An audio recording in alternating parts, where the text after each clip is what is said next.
Jay Cutler, once a star NFL quarterback for the Broncos, Bears, and Dolphins, was known for his strong arm, quick decision-making, and tough persona on the field. Over the years, he built a reputation as a fierce competitor, earning both fans and critics with his bold style of play. After retiring from professional football, Cutler settled in Franklin, Tennessee, a quiet town where he remained a public figure and often appeared at local events.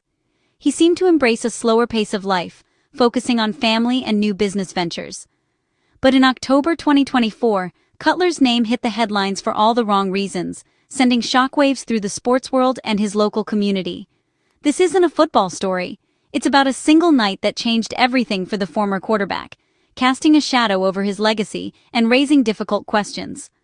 At 42, Cutler was involved in a serious car accident late at night. What started as a routine drive quickly spiraled into a legal crisis, with police and emergency crews rushing to the scene. The incident drew national attention, with news outlets across the country reporting on the unfolding drama. Fans and former teammates were left stunned as details began to emerge.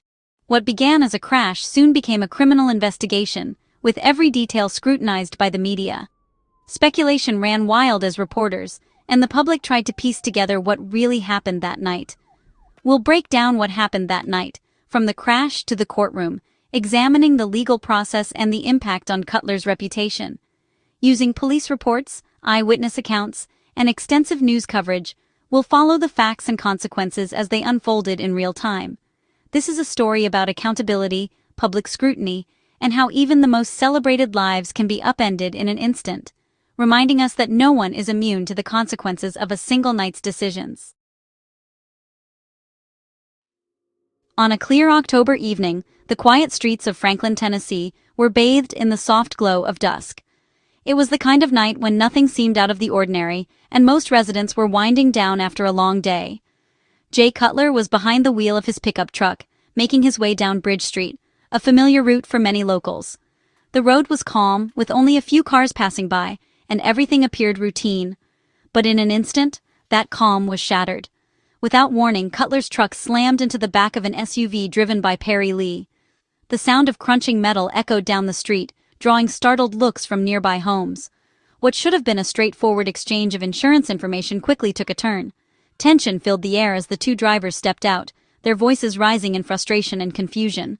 The crash was serious enough to draw police attention, and within minutes, flashing lights lit up the scene, signaling that this was no ordinary fender bender. Instead of calmly accepting responsibility, Cutler's behavior after the accident immediately raised red flags. He seemed agitated, avoiding direct answers and acting defensive as officers approached. Witnesses nearby noticed the odd behavior, whispering among themselves as the situation escalated. It was clear to everyone watching that something more was happening beneath the surface. The Franklin police were called in, and their arrival marked the beginning of a much larger investigation than anyone could have anticipated that night. Now, the crash was no longer just about the damaged vehicles or the inconvenience of a traffic jam. It was about the choices made in the tense moments that followed. For Perry Lee, the ordeal was just beginning. He had no idea that his ordinary evening commute would turn into a life-altering event. For Cutler, it was the start of a legal nightmare that would soon spiral out of his control, drawing in lawyers, investigators, and the media. The events on Bridge Street would soon become national news, with reporters and cameras crowding the scene, eager to uncover every detail. At first, the police had no idea they were about to stumble onto a high-profile case that would capture headlines across the country. The stage was set for a story that would grip the public's attention, leaving the town of Franklin at the center of a national conversation. Police bodycam footage from that night gave the public a front-row seat to the aftermath. Officers approached Cutler, who stood by his damaged truck, and began asking questions. The video captured Cutler's unsteady stance, bloodshot eyes, and slurred speech.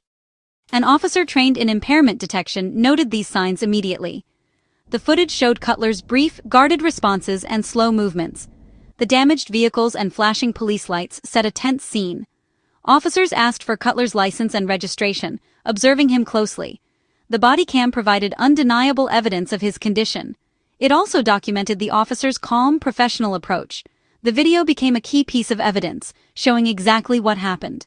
Without it, the case would have relied on memory and reports. The footage left little doubt about Cutler's impairment. It was clear. This was more than a simple accident. According to Perry Lee, things took a dramatic turn for the worse after the crash. The initial shock of the collision was quickly replaced by confusion and tension as the reality of the situation set in. Instead of stopping to check on everyone involved or exchanging information, Cutler made a split-second decision to try and escape.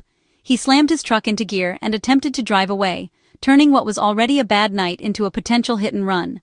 Cutler maneuvered his pickup around Lee's SUV, weaving through the darkened street and accelerating into the night, but his plan quickly unraveled. He found himself trapped on a dead-end street with nowhere left to run. Lee, determined not to let Cutler get away, followed closely behind and used his own vehicle to block any possible escape route. When the police arrived, they found both vehicles cornered at the dead end. Officers began piecing together the chaotic series of events that had just unfolded. But the story didn't end there. According to Lee, as the tension mounted, Cutler allegedly tried to resolve things his own way, by offering Lee $2,000 in cash to keep quiet and not involve the authorities. This alleged bribe attempt shocked Lee and made the situation even more serious. What had started as a traffic accident was now spiraling into something much bigger. Refusing to be swayed, Lee turned down the offer and immediately called 911, determined to make sure the law was followed and the truth was told. Later, police body cam footage captured Lee's detailed account of the crash, the attempted escape, and the alleged bribe, providing crucial evidence for investigators. These details helped explain why the vehicles were discovered far from the original crash site, raising even more questions for the officers on scene. Cutler's decisions after the crash, his attempt to flee and the alleged bribe, only deepened his legal trouble and made his situation far more complicated. The failed escape and the reported bribe quickly became central to the police investigation, shifting the focus from a simple accident to a possible criminal case. What began as a routine crash had now escalated into a full-blown criminal investigation, with officers treating the scene as evidence of multiple offenses. With witness statements, body cam footage, and physical evidence, the police had everything they needed to move forward with the case.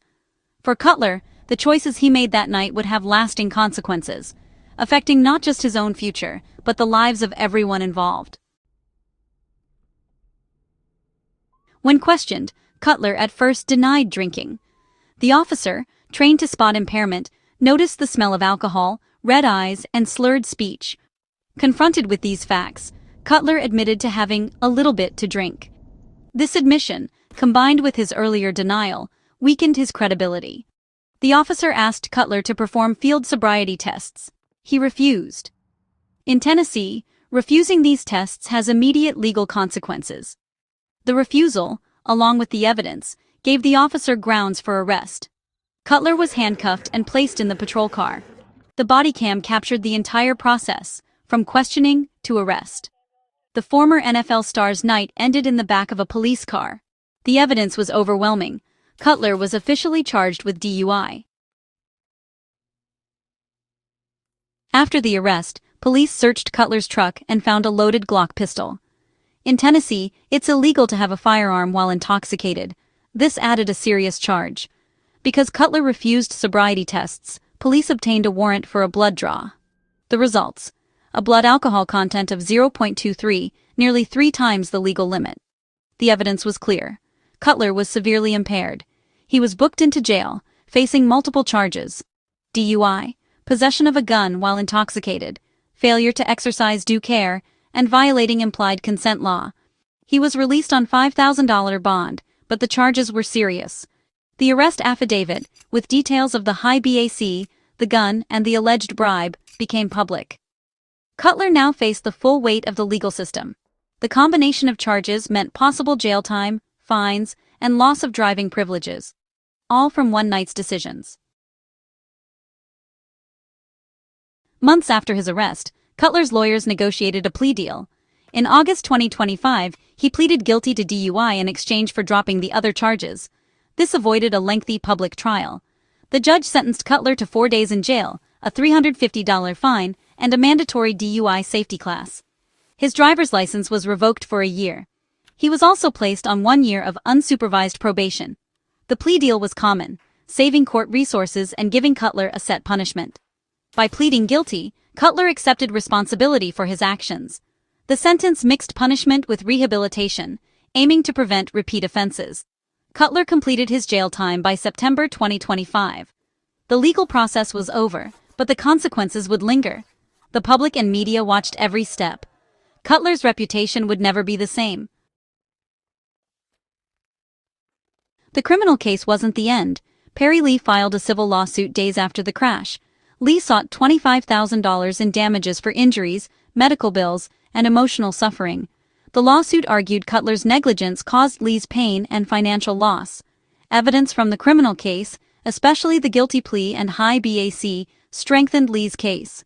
In civil court, Cutler could be held financially responsible for the harm he caused. The lawsuit showed that DUI consequences go beyond jail and fines. For Lee, it was about justice and compensation. For Cutler, it meant more public scrutiny and potential financial loss. The outcome of the civil case was separate from the criminal sentence, but both stemmed from the same night's decisions. The impact of Cutler's actions rippled far beyond the crash itself. The story was a warning to all about the true cost of impaired driving. Jay Cutler's DUI arrest is a stark reminder of how quickly life can change. He faced jail, fines, a revoked license, and mandatory classes. The civil lawsuit added financial consequences. His reputation took a major hit, overshadowing his football legacy. The lesson is clear: no one is above the law. Cutler's BAC was nearly 3 times the limit. Driving in that state was reckless and dangerous. His attempt to flee and alleged bribe only made things worse. The presence of a loaded gun added to the danger. This story is a cautionary tale for everyone.